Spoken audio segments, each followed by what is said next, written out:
嗱，錶就大家都一定買過啦，咁但係有咩錶呢係可以真真正正咁代表到自己，又做到嗰種獨一無二嘅感覺呢？咁啊，斷斷續續咁尋尋覓覓咗呢一隻都算有3-4年以上。咁啊，俗語都有話啦，眾裏尋他千百度，終於澳門買得到啦。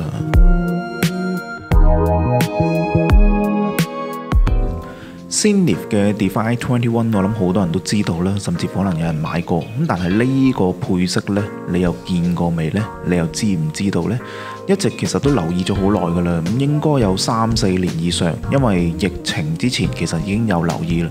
當時就見到個官網寫住 Boutique Edition 啦，限量100隻，咁啊亦都未認識太多鐘錶界嘅朋友，所以就冇認真去揾嘅，亦都諗住都應該買唔到噶啦。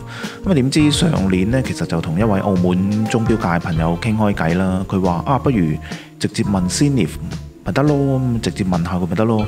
咁我回覆我真係訂到喎，不過如是者就等咗好耐好耐。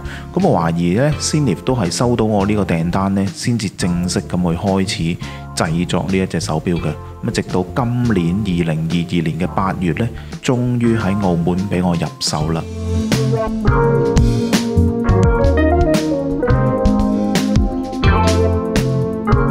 只要你有留意鐘錶呢，都應該知道呢一隻 Cnef Defy 21嘅，以1秒轉一個圈嘅計時呢，作為一個賣點，咁啊可以計到1%秒嘅。當中其實有好多唔同嘅配飾啦，有唔同嘅材質，有 Titanium 啊，有 Ceramic， 有 Carbon 啦，甚至乎18K 金都有嘅。而我手頭上嘅呢一隻呢，就係 Boutique Edition 嘅，全球只係得100隻嘅啫。我覺得買嘅人呢都唔算癲，最癲嗰個呢都係 Cnef， 因為呢冇太多嘅牌子肯出呢啲咁嘅配飾嘅。咁啊，亦都相信呢一個係港澳地區呢好罕有嘅一隻。如果你認識身邊有朋友都有呢一隻呢，記得通知一聲。個口味咁獨特、咁相同，一定要相認一下。我唔敢肯定呢一個係咪呢一隻係咪港澳地區唯一嘅一隻。但澳門嘅話呢，我都幾肯定呢隻係唯一一隻 Defy 21黑白嘅配飾。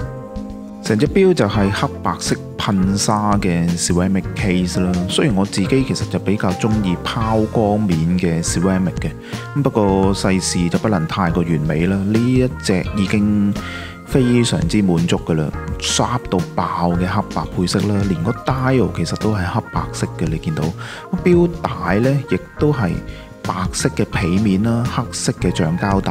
咁呢種設計呢，其實就亦都係我最中意嘅一種設計。我自己都一直話搞緊一個錶帶嘅 project 嘅，咁亦都啱啱物色到呢種嗰個設計。咁大家到時記得留意啦。雖然呢句嘢講咗好耐，但我希望真係盡快可以介紹到俾大家聽我呢一個 project 嘅。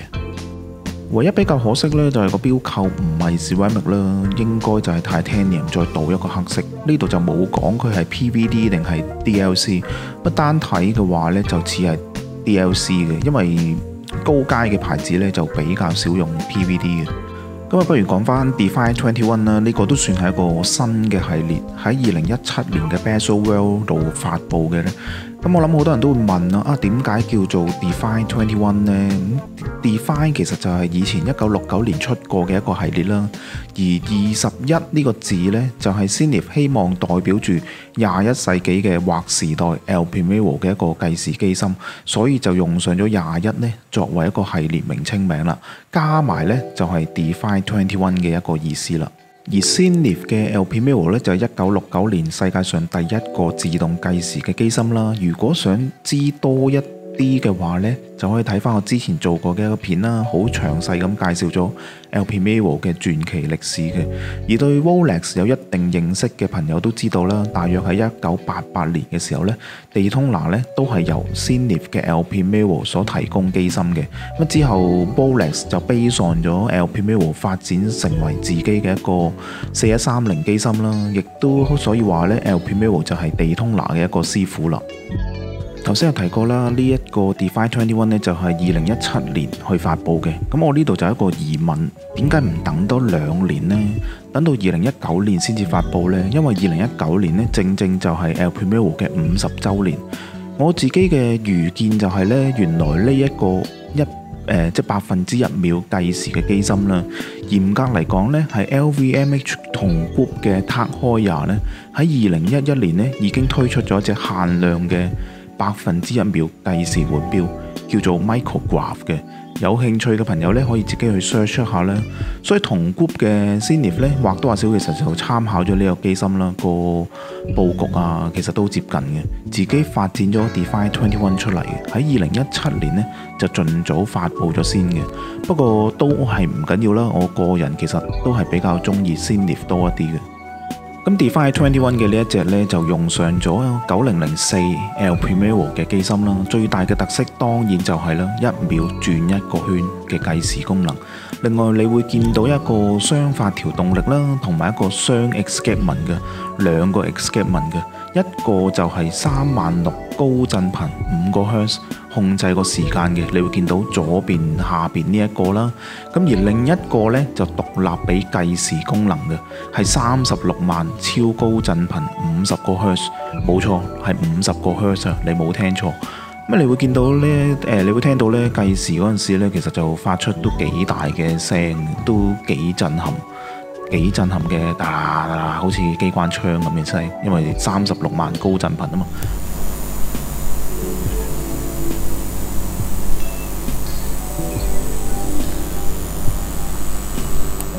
個錶面嗰度呢，12點鐘有一個 Power Reserve 嘅顯示。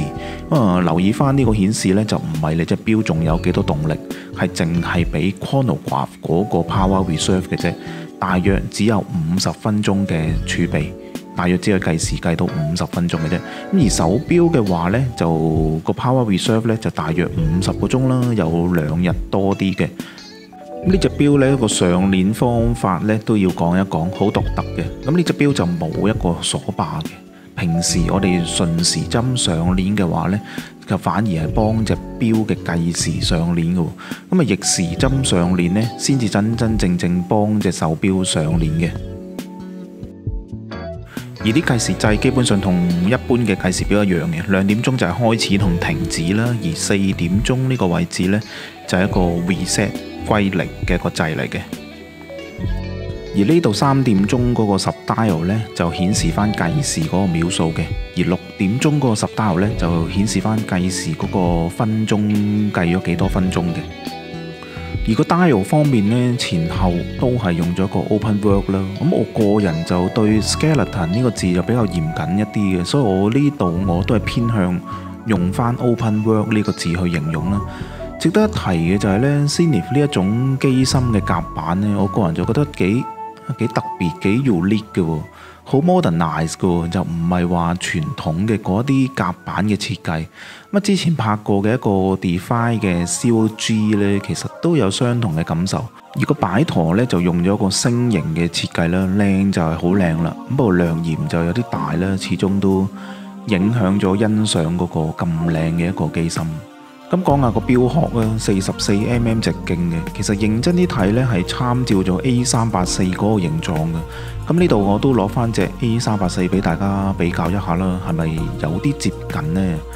不過大家可能有所不知，其實我個人就唔算好中意 Defy 21呢一個設計嘅。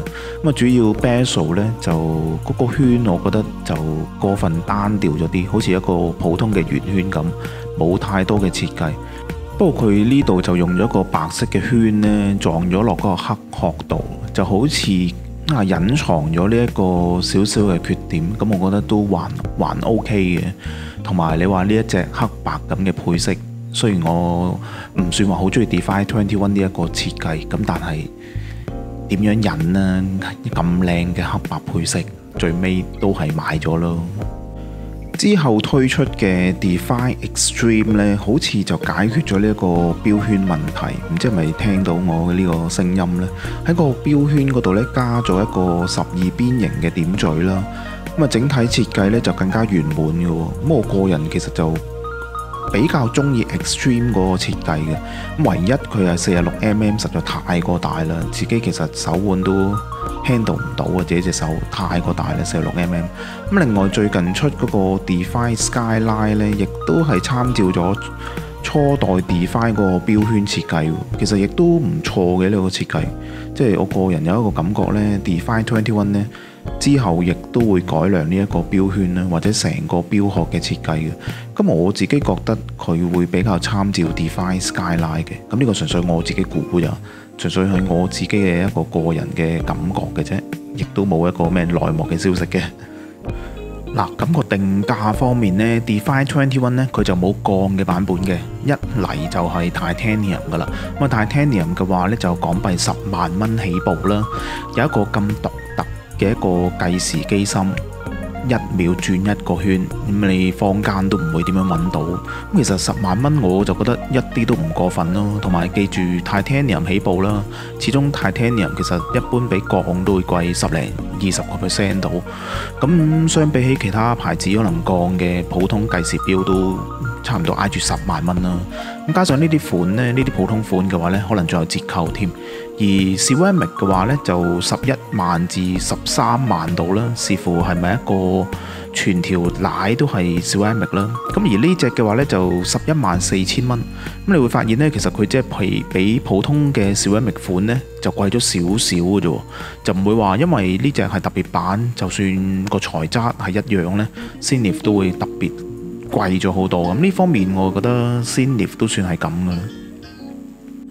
咁呢隻錶就44mm啦，我隻手其實就得6.33寸，就唔算特別粗。老實講就44mm都係極限噶啦，有少少偏大咗啲，但係都冇辦法啦，唔係咁完美，世事都冇得所有嘢都咁完美。呢個配色我諗都冇咩牌子做噶啦，最接近都只有得翻 Hublot， 曾經都有考慮過 Hublot 嘅 Big Band， 都算係黑白嘅配色。但感覺又好似唔夠呢一隻做得咁徹底。咁啊，本身唔同牌子做白色嘅陶瓷都唔算好多牌子做。咁啊，再配出呢個黑白色嘅話呢，其實你話係咪好難呢？就一啲都唔難。但係有幾多牌子肯做呢？即係 Xenith，你真係得嘅，抵我等咗咁耐，終於揾到你啦。咁啊，影片去到最後啦，咁呢隻錶靚唔靚呢？當然就好主觀啦。有人可能會覺得靚，又會覺得唔靚，亦都等於有人中意 AP， 有人中意 Rolex， 有人中意 PP。咁我嘅話呢，我暫時最中意嘅手錶之一呢，就係呢一隻啦。基本上暫時我都係最中意呢一隻錶，因為好代表到自己嗰個 character 啦，代表到我做創作啊，做設計啊，而又俾到我嗰種獨一無二嘅感覺。即係起碼有人見到都會覺得你隻錶好特別喎，好少見喎。咁加上佢係一個 Ceramic 嘅殼啦，只要戴嘅時候呢，小心啲呢，其實就唔會擔心佢嗰個會有咩花痕啊，或者一啲佩戴嘅痕跡。咁所以令到我基本上近排都係日日戴住佢乜滯。咁如果你喺港澳地區呢，睇到人戴呢一隻嘅話呢，咁我諗好大機會呢個都係我嚟噶啦。咁你就可以上前問一問，你係咪就係 Watch Catalog 嗰個傻佬呢？咁希望大家都揾到一隻屬於自己，代表到自己嘅一隻錶。其實一啲都唔容易噶，因為我都叫做買過好多隻錶，呢一隻先至叫做真真正正係代表到自己，亦都自己覺得最中意嘅一隻錶。咁啊，記住好好咁記低呢一份喜悅。咁啊，唔係咁容易揾到噶。如果你都揾到嘅話呢，都不妨喺下邊嘅留言度話聲俾我哋知啊。我哋今集嘅內容就去到呢度啦，我哋下一集見，拜拜。